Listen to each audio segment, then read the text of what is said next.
concentrarse en lo que estamos o vamos a escuchar esta mañana. Acuérdese aquella frase que le dije un día: para poder recibir algo de Dios necesitamos estar presentes en espíritu. De otra manera, deje que los pensamientos que están fuera de aquí se vayan, suéltenlos por un momento. Vamos a centrar nuestro pensamiento en Dios, nuestra atención en su palabra, y dejar que Él nos abra el corazón. Incline su rostro, Padre. Hemos venido esta mañana tan necesitados o más que el primer día que te conocimos, tan necesitados de entender la verdad eterna conforme pasan los días y los años. No lo sabemos todo, Señor. Por eso necesitamos la instrucción,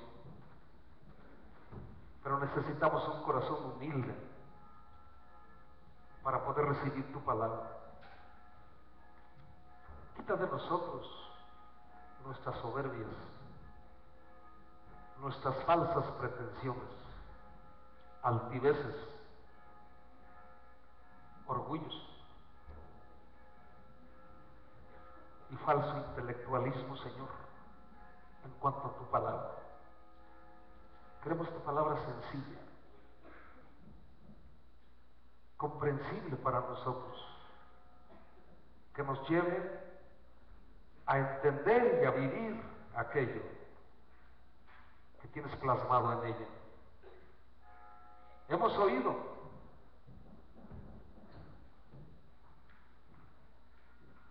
sabemos,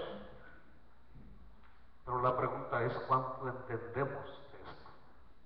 ¿O cómo lo entendemos? Por eso danos un corazón sencillo, por favor, y enséñanos. Esta mañana queremos tener un corazón enseñable, que afirme nuestro conocimiento en ti, nuestra fe en ti, que podamos percibir esas palabras maravillosas que brotaron de tus labios. En el nombre de Jesús. Amén. Vamos a poner mucha atención esta mañana. Voy a ser breve. La reunión pasada me tardé escasos 30 minutos y es lo que pretendo también hacer en este momento. Pero si le pido, vamos a procurar ya no levantarnos, porque distraemos a los demás. Siempre hemos sostenido que Jesús no fue al Calvario ni lleno de risa, ni tampoco con una gran alegría en su rostro. Pero eso dista mucho de que pensemos que se haya arrepentido y ya haya ido en contra de su voluntad al sacrificio. No. Es cierto que Él dijo: si es posible, pase de mí esta copa, pero no como yo quiero, sino como tú. Él no se refería, dicen los estudiosos, a la muerte física, que sí duele, que sí hace sufrir y que sí preocupa. No se refería tanto a esa muerte física. Él sabía que iba a morir. Bueno, acuérdese cómo le respondió a Pedro cuando se lo quiso evitar: no interfieras, yo sé a qué ha venido. Se lo dijo más fuerte. Pero lo que él vislumbraba frente a sí no era tanto, ni siquiera la lanza que traspasó su costado, que lo hizo y que sin duda le dolió. No era tanto exponer su vida, porque él la expuso voluntariamente, él la entregó voluntariamente. Solo que hay dos tipos de muerte: la física, y esto se lo advirtió Dios a Adán en el Edén: si tú desobedeces, vas a morir. Y efectivamente, cuando él desobedece o peca, su cuerpo empezó a deteriorarse y empezó a morir físicamente. Por eso la Escritura dice que la muerte entró al hombre por el pecado. Eso vamos a hablar la semana que digo el miércoles, no se la pierdan. Pero hay otro tipo de muerte a la que todo ser humano está expuesto sin Dios. Y es lo que habla de la muerte segunda, que es separación eterna de Dios.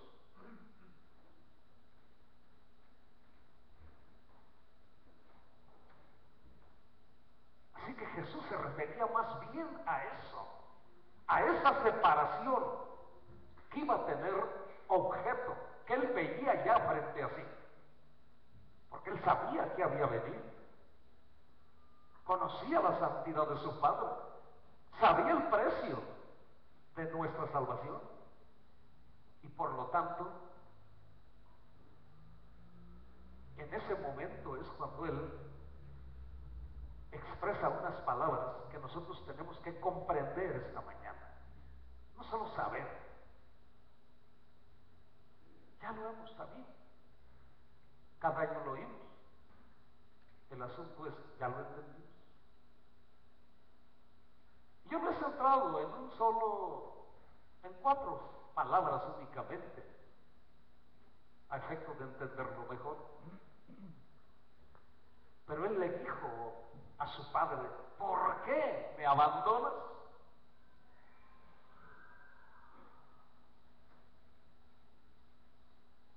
El evangelista Mateo describe esta cuarta expresión de Jesús en la cruz antes de morir. Y lo dice así: y desde la hora sexta hubo tinieblas sobre toda la tierra hasta la hora novena, 3 horas de oscuridad. Cerca de la hora novena, Jesús clamó a gran voz diciendo en arameo, Elí, Elí, lama sabactani. Esto es, Dios mío, ¿por qué me has desamparado? Para entender nosotros esta expresión, se hace necesario imaginarnos por un momento el estado físico y anímico de Jesús al momento de hacer esta exclamación. Necesitamos tomar en cuenta la tremenda presión a la que había sido sometida no solo su cuerpo, su alma, no desde que fue prendido, sería mucho. Si recorremos toda la noche, todo lo que pasó, sería incomprensible cómo es que estaba vivo. ¿Lo vamos a hacer desde el momento de su aprehensión? No, sino desde el instante en que fue clavado en aquella cruenta cruz. Desde ese momento. El Señor fue crucificado a la 3ª hora, es decir, a las 9 de la mañana. Las primeras 3 palabras que ya hemos escuchado nosotros en los últimos domingos, hemos considerado esas 3 palabras, Él las pronunció de las 9, entre las 9 y las 12 del día, entre la 3ª y la hora sexta. Y después vinieron 3 largas horas de oscuridad sobre la tierra, durante las cuales Jesús, el Nazareno, guardó silencio. De manera que cuando Jesús emite este grito de dolor espiritual, ya tenía 6 horas colgado en la cruz. 6 horas. No solo era el estar colgado en la cruz, por las últimas 3 horas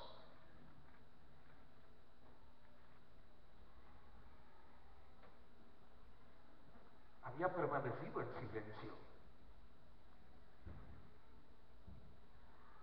Él se encontraba ahí,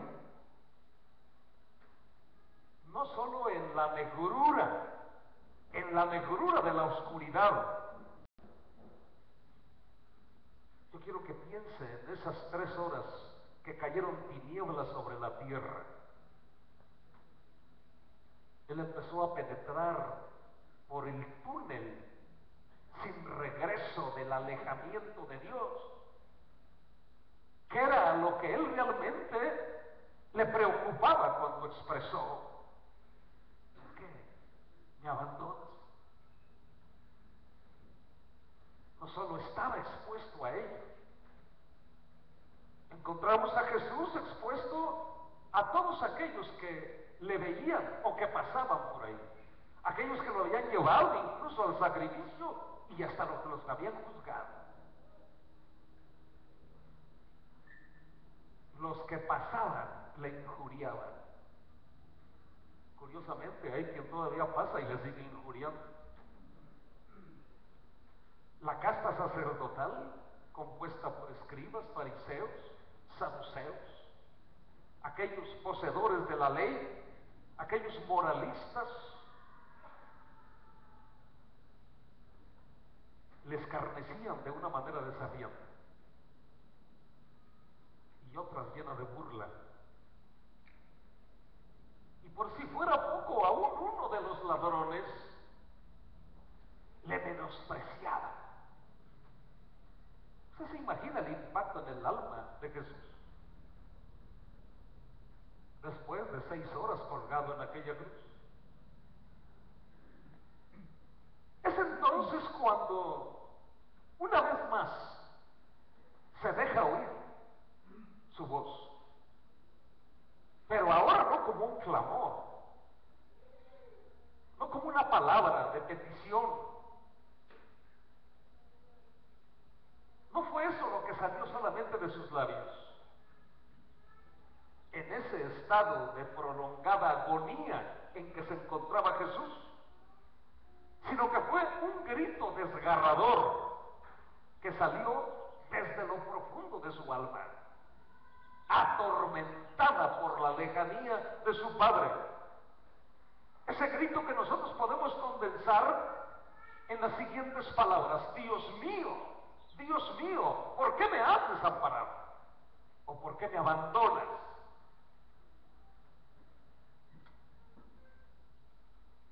Algo que yo he llamado siempre la atención aquí es que en ese momento se le olvidó lo que le había enseñado a sus discípulos. Cuando les dijo: cuando ustedes oren allí, así van a orar, Padre nuestro. Únicamente que su condición en ese momento, la condición espiritual en que se encontraba por nuestra causa, le impedía llamarle Padre. Recurrió solamente al Dios misericordioso y bueno, y por eso le dice: Dios mío, ¿por qué me has abandonado? Era el punto culminante de su sufrimiento, de aquel varón conocido como varón de dolores y experimentado en quebrantos. Aquel sufrimiento que estaba padeciendo por una humanidad perdida, ingrata y perversa. Sufrimiento que no era otra cosa, mis queridos, más que el alto costo de nuestras maldades, de nuestros delitos, de nuestras rebeliones, ¿sí?, de nuestras perversidades, de todos,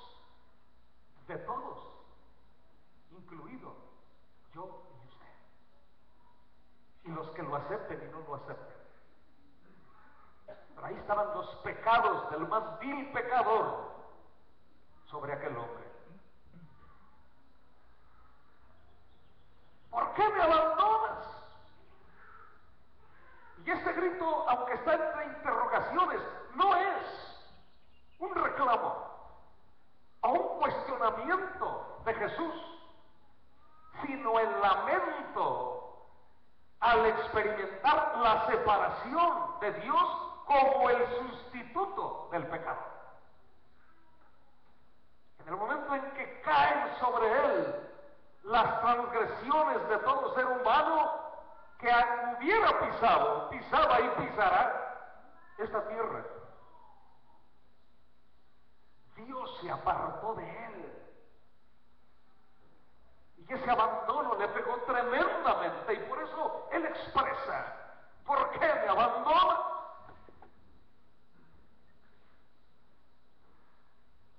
Eso fue, mis queridos, el clímax de su tristeza, de su angustia y de su dolor.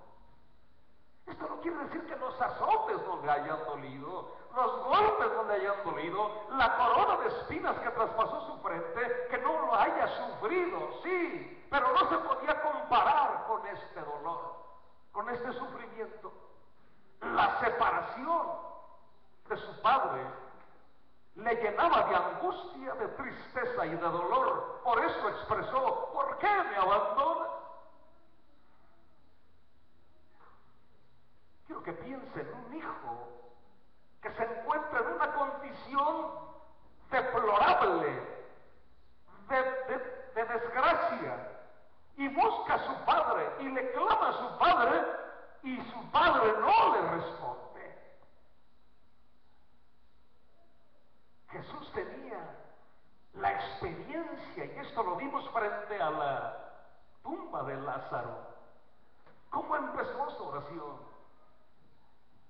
Padre, yo sé que siempre me oyes. Jesús siempre tenía respuesta de su Padre.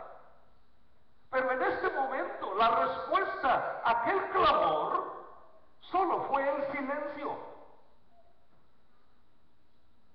Un silencio que cuando nosotros nos metemos en él, nos revela con crudeza todo el drama del Calvario. Y lo hace mediante 5 verdades o 4 que voy a compartirle. Y eso tenemos que entenderlo. Yo sé que lo sabemos. Yo sé que lo hemos oído. Millones de gente lo han oído. La pregunta es: ¿quién lo ha entendido? Porque quien lo entiende jamás vuelve a ser el mismo. La primera verdad es que Jesús fue abandonado por Dios para que nosotros fuéramos acercados a Él. Esto pocas veces lo hemos puesto sentido. Pablo lo entendió y lo dijo hacia los Efesios: pero ahora en Cristo Jesús, escúchenme, ustedes que en otro tiempo estaban lejos, han sido hechos cercanos por la sangre de Cristo. Ese grito de angustia y dolor, al sentirse abandonado por su Padre, lo refiere el salmista, inspirado por el Espíritu Santo, para que nosotros tomemos conciencia de lo que significó para él ese momento. Siglos atrás, Dios puso en labios del salmista lo que iba a experimentar Jesús. Y a él se refería aquí, en el Salmo 22, el salmo mesiánico por excelencia. Dios mío, ¿por qué me has desamparado? Escucha esto: ¿por qué estás tan lejos de mi salvación y de las palabras de mi clamor?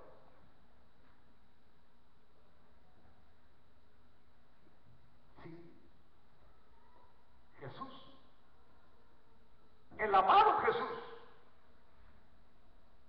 aquel de quien el Padre dijo: he ahí mi Hijo amado en el cual tengo complacencia,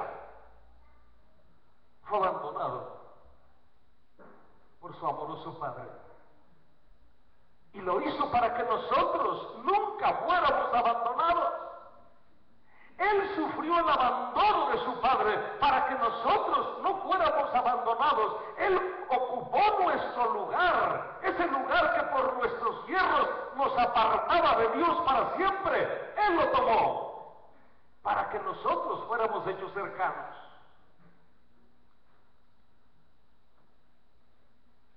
Este acto maravilloso tiene que ser conocido, tiene que ser dado a conocer. ¿Qué hubiera sido a nosotros si esta historia no nos la hubieran contado? ¿Qué hubiera sido de nosotros si alguien no se hubiera preocupado, movido por Dios,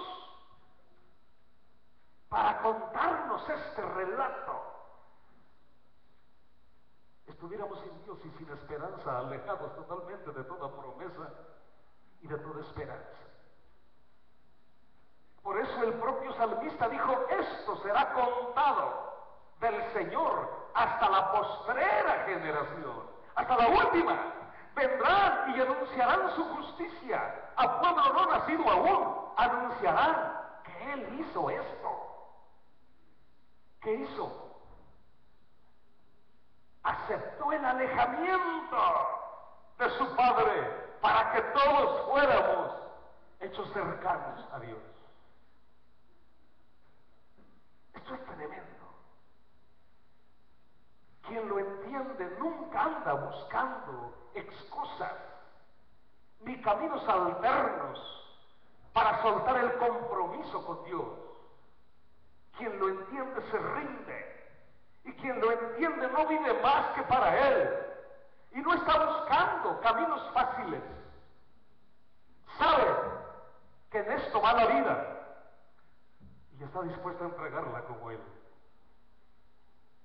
Por eso la segunda verdad que encontramos en ese silencio es que el llevar sobre sí el pecado de todos los hombres fue el precio de nuestro descarrío. ¿Por cuál vereda nos fuimos del camino noble? ¿Por qué dirección partimos lejos de Dios? ¿Cómo es que nos fuimos y nos apartamos? Porque Isaías, el evangelista del Antiguo Testamento, que vio en el Espíritu como nadie todo lo que habría de padecer Jesús, lo narró así. Todos, dije todos, nos descarriamos como ovejas, cada cual se apartó por su camino. Y aquí viene lo axiomático de la palabra: mas el Señor cargó en Él el pecado de todos nosotros. Si todos nos descarriamos, todos podemos regresar, porque Él llevó nuestros pecados.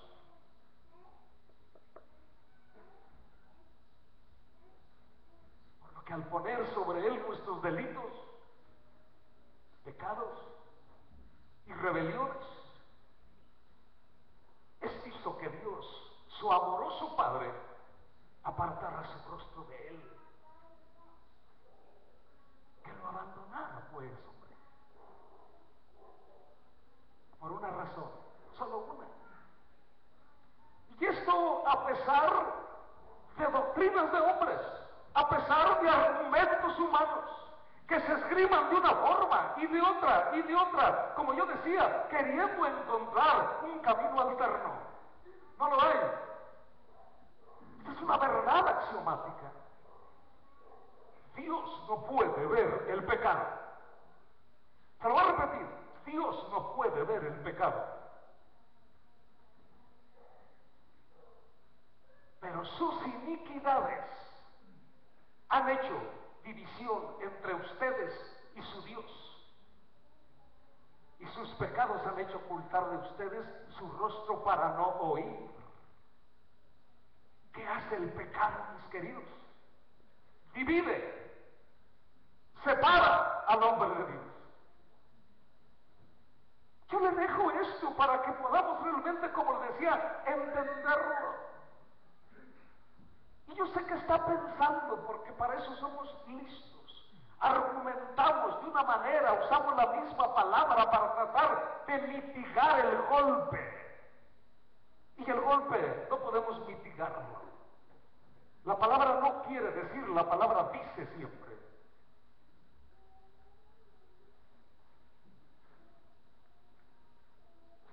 Sé que estamos pensando, pero este es el Antiguo Testamento. Lo dijo Isaías. Pues dejemos ahí, que solo quede en división o en separación. Porque si nos vamos al Nuevo Testamento, vamos a quedar impresionados. El escritor de los Hebreos dijo que aquel que peca voluntariamente, ya no hay ningún sacrificio que pueda hacerse.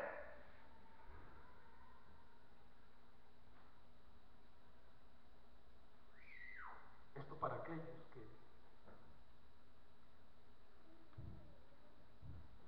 nos queremos convencer muchas veces de decir, no, hombre, no hay problema, tú ya aceptaste a Jesús, ya, dime como quieras, la salvación no se pierde. Y efectivamente la salvación no se pierde el pecador.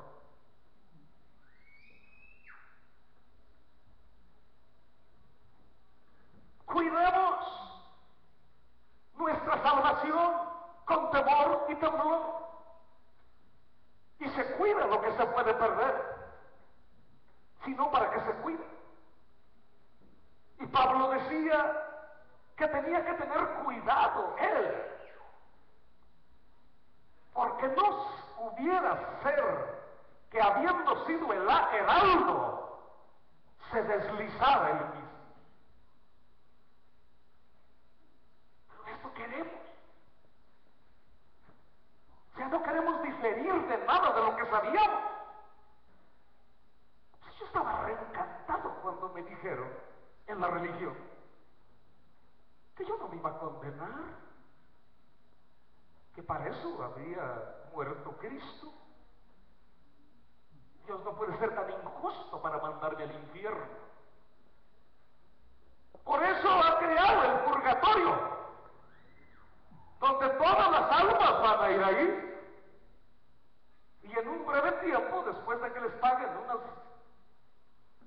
ritos religiosos, algunas limosnas y demás, pues la bendita anima sale y se va al cielo. O sea, nos vamos a adorar un poquito y luego todos al cielo, pues qué repadre, ¿no? Ahí yo estaba re bien.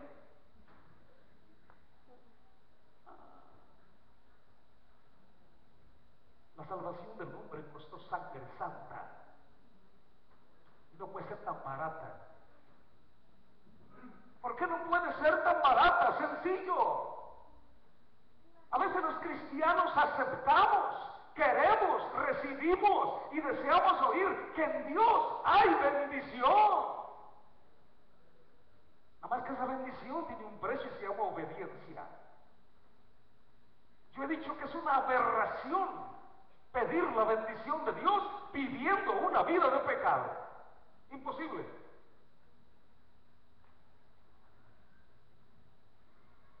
Enseñaba yo el día de ayer en el CCM. Moisés está casi en los últimos tiempos de su vida. Son las últimas explicaciones que le da al pueblo.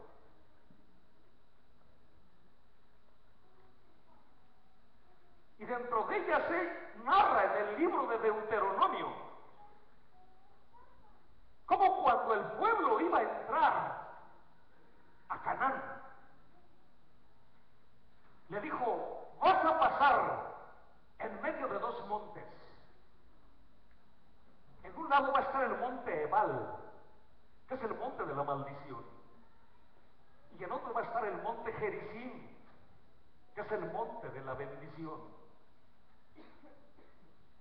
Dicen que allá, en ese lugar, se forma un anfiteatro natural, un teatro pues, ideal para que la ley de las bendiciones y las maldiciones fuera proclamada a un pueblo que iba a entrar a la tierra prometida. Y Moisés les dice, 6 tribus estarán en las faldas del monte Ebal y 6 tribus en las faldas del monte Gerizim. Y cuando los levitas declaren las bendiciones de Dios, el pueblo que está en las faldas dirá, así sea, amén. Y todavía se sigue oyendo ese amén, o ese así sea, en las congregaciones de nuestro tiempo, porque nos han vendido un evangelio barato. Todo es es bendición. Tú nada más crees, todo es posible. Tú decláralo, todo es posible. No, tú no puedes ser condenado, jamás, que ya fuiste salvo.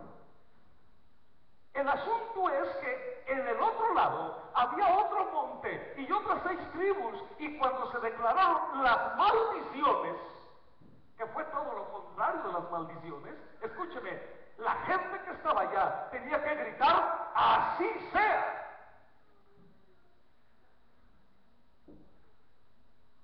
A todo mundo le gusta oír. En Cristo tú puedes ser millonario, amén. En Cristo tú puedes padecer hambre, no. Es que está bien, amén. Por eso Pablo dijo, a todo estoy acostumbrado, a la abundancia y a la carencia, pero a eso no determina mi fe en Dios.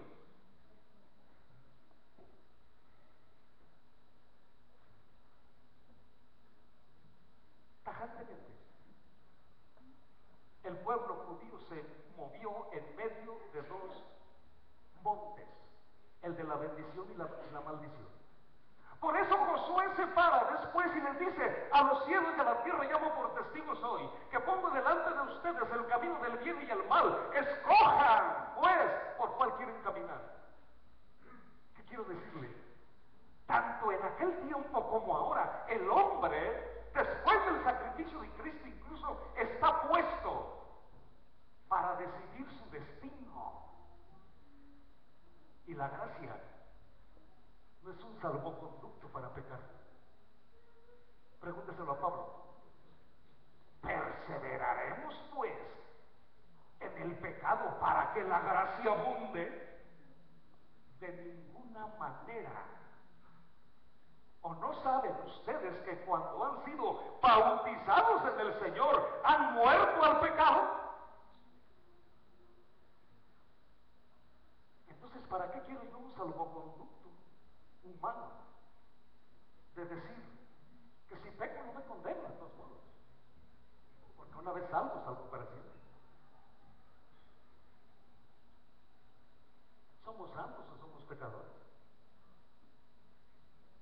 Por esto no quiero decirle que el hombre no falle, el cristiano no falle, sí, pero no puede ser voluntariamente consciente de lo que está haciendo. Hay ocasiones en que circunstancialmente le faltamos a Dios. Hijitos míos, estas cosas les escribo para que no pequen, no pequen, no pequen más. Si alguno hubiere pecado, abogado tenemos para con el Padre, a Jesucristo el justo. Pero eso tampoco es un cheque en blanco para que yo peque. Pues ese es el error en que habíamos caído en la religión. No íbamos cada mes, me confieso, me confieso, me confieso. Me confieso, me confieso, me confieso. Eso no es. El arrepentimiento es uno y después es un camino de obediencia. La gracia no es un cheque en blanco para pecar. Dios busca un pueblo santo. Hurguen la palabra y la santidad corre como un río por toda la palabra. No podemos estar unidos a un Dios que no tolera el pecado si nosotros amamos el pecado. Ahora imagínese usted si a su propio hijo se alejó de él, porque todo el pecado cayó en él. ¿Qué será cuando el pecado viene a nosotros? Yo voy a completar lo que dice el libro de los Hebreos. Horrenda cosa es caer en manos de un Dios vivo.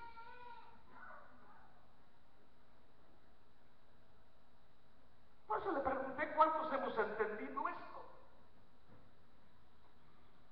Cada pecado, cada iniquidad que nosotros cometimos nos aparta de Dios. Y el sacrificio que hizo Cristo lo estamos haciendo nulo. alejado de Dios para que nosotros fuéramos acercados a Él.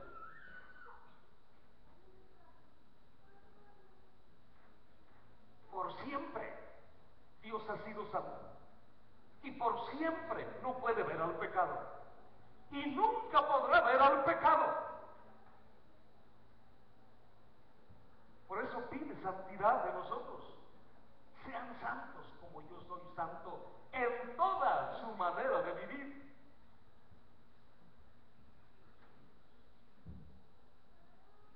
Jesús el justo fue hecho pecado para que nosotros pudiéramos ser declarados justos y volviéramos a estar en posibilidades de tener acceso a Dios a través de su justicia.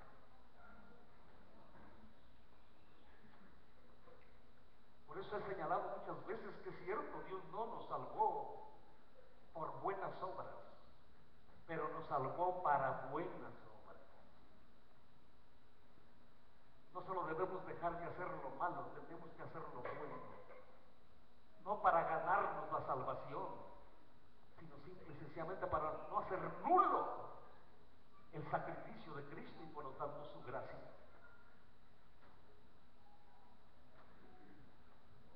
Esto es terrible. Al que no conoció pecado, por nosotros lo hizo pecado para que nosotros fuéramos hechos justicia de Dios en él. Abrir el camino de regreso a Dios para nosotros representó para Jesús el terrible abandono de su Padre. Ahora entendemos aquel grito de dolor. Dios mío, Dios mío, ¿por qué me abandona? La tercera verdad que está en ese silencio de Dios es que el abandono que Jesús experimentó fue el precio de nuestra redención. No fue gratis, costó mucho. Nos redimió. Y dice el himnólogo, y no con oro ni con plata, sino con su sangre preciosa. ¿Sabe cuándo pasó esto? Al poner en él nuestra maldición. Otra vez Pablo, ahora los Gálatas. Cristo nos redimió de la maldición de la ley, hecha por nosotros maldición. ¿Hecha quién? Por nosotros maldición. Porque está escrito, maldito todo el que es colgado en un madero. ¿Usted está de acuerdo conmigo en algo? Jesús era el menos indicado para estar ahí desde el punto de vista pecado. Éramos nosotros. Pero Él ocupó nuestro lugar. Por eso su muerte es una muerte vicaria. Ocupar el lugar de otro. El precio de nuestro rescate incluyó el incomparable e inenarrable dolor que tuvo que padecer Jesús al sentir el abandono de su Padre. Porque al ocupar nuestro lugar en la cruz, Él hizo suya nuestra maldición. Solo así pudimos ser aceptos a los ojos de un Dios santo. Espero que estas palabras penetren en lo profundo de nuestro espíritu. Si es que estamos entendiendo la palabra. Repito, sin importar lo que otros piensen.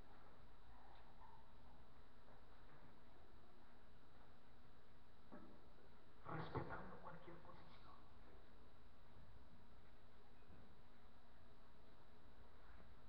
Pero esto que yo le comparto, estoy convencido de ello, lo he compartido por 40 años. Y no porque lo he convertido por 40 años, tiene necesariamente que ser verdad para otros. Es verdad para quien lo entiende nada más.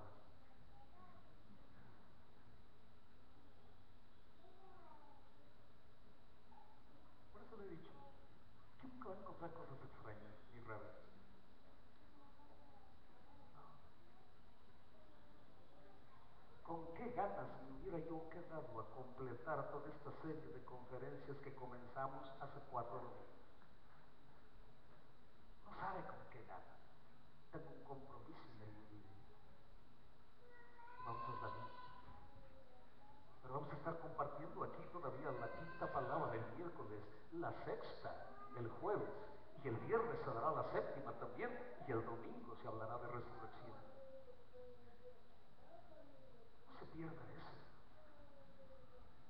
Porque regresando, si Dios nos permite la vida, el primer domingo yo quiero compartirle algo que tiene que ver con las advertencias de Dios. Son puras 4 o 5 frases de la Escritura que le voy a compartir. Sencillo, pero contundente. Como alguien dijo al escribir un libro y escribir frases, son frases matonas, matonas de cualquier argumento, de cualquier doctrina humana, de cualquier misticismo. Son frases axiomáticas. Después no admiten comprobación, ya están comprobadas.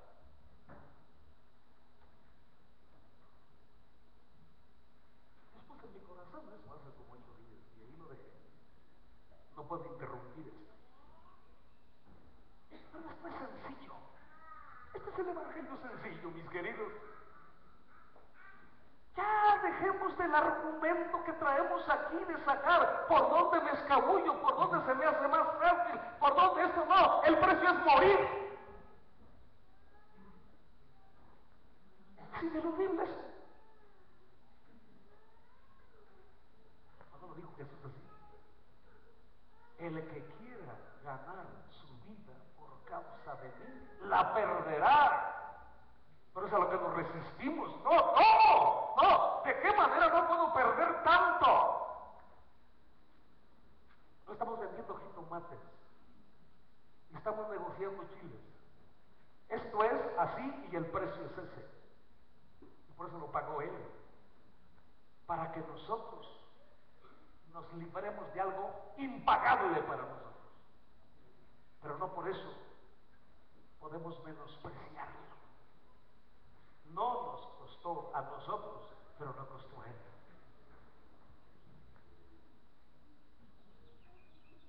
En otras palabras, escuchen esto. Al bendito, va a sonar feo, pero es la verdad, lo hicimos maldito nosotros. Al que era luz, lo hicimos oscuridad. Al que era santo, lo hicimos pecador.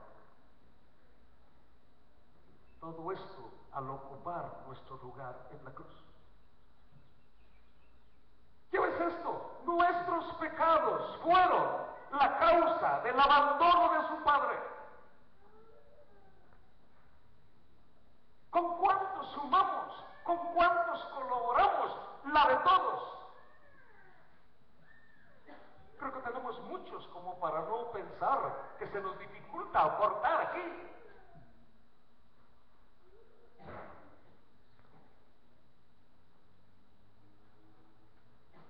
Nuestros pecados fueron la causa del abandono de su Padre. Ahora toma sentido el grito: ¿por qué me abandonas?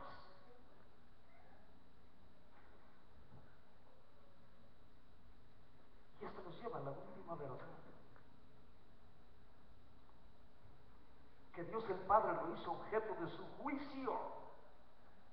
El juicio tenía que ser efectivo. Él no podía cambiar lo que había dicho. Por eso convirtió a Jesús en una ofrenda por el pecado de todos los hombres. Otra vez Isaías. Con todo esto, el Señor quiso quebrantarlo, sujetándole a padecimiento. Cuando haya puesto su vida en expiación por el pecado, verá linaje, vivirá por largos días, y la voluntad del Señor será en su mano prosperada. Verá linaje. Dígale gracias, Señor, por hacerme el linaje tuyo. Millones de hombres y mujeres alrededor del mundo forman el linaje, el pueblo que fue engendrado exactamente en ese abandono.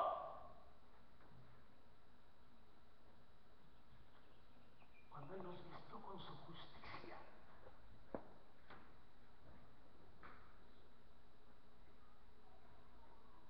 Esto debe enseñar a cada uno de nosotros que cuando Jesús aceptó sufrir ese castigo, hizo posible que Dios, mis queridos, perdonara al pecador al satisfacer la justicia de Dios. Dios pudo poner borrón y cuenta nueva y cambiar la ley, pudo hacerlo, es Dios y es soberano, pero Él nunca va a ir en contra de lo que Él mismo ha dicho. Por eso no podemos darle una connotación sentido. Siendo justificados gratuitamente por su gracia, escúcheme otra vez, gratuitamente por su gracia, no nos costó a nosotros, pero a Él sí, mediante la redención que es en Cristo Jesús, a quien Dios puso como propiciación por medio de la fe en su sangre, para manifestar su justicia a causa de haber pasado por alto en su paciencia los pecados pasados, con la mira de manifestar en este tiempo su justicia, a fin de que Él sea el justo y el que justifica al que es de la fe de Jesús. Nuestros vestidos de justicia tuvieron un precio: que Él llevara nuestros vestidos andrajosos de pecado. Por eso Dios nos ve ahora a través del sacrificio de Cristo. Lo anterior nos debe llevar a pensar que su sacrificio, mis queridos, sufrimiento y abandono de Dios no puede ser en vano. No puede ser en vano. Tenemos que valorar cada uno de los que estamos aquí y aceptar el perdón que Dios nos da, la ayuda, la gracia, la justicia y la salvación que Dios el Padre nos ofrece a través del sacrificio de Cristo. No olvidemos, y vamos a llevarnos este pensamiento: Él sufrió el abandono para que nosotros nunca fuéramos abandonados.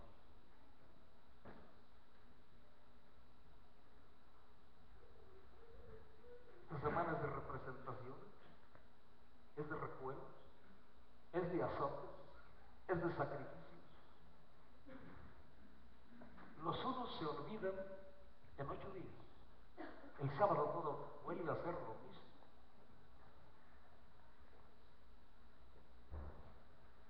Pero es importante que estemos aquí para oír su palabra. Max Lucado en los libros dice que no fue un viernes como cualquiera, porque no siempre hay dioses crucificados en una cruz.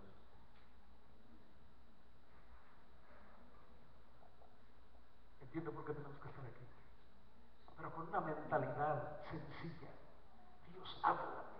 Esta palabra tiene que cambiar mi vida. Yo quiero ser otra criatura para ti. Echar mano del perdón, valorar el sacrificio y vivir una vida santa para ti. No buscar doctrinas y argumentos que me libren de cumplir con Dios lo que tengo que cumplir.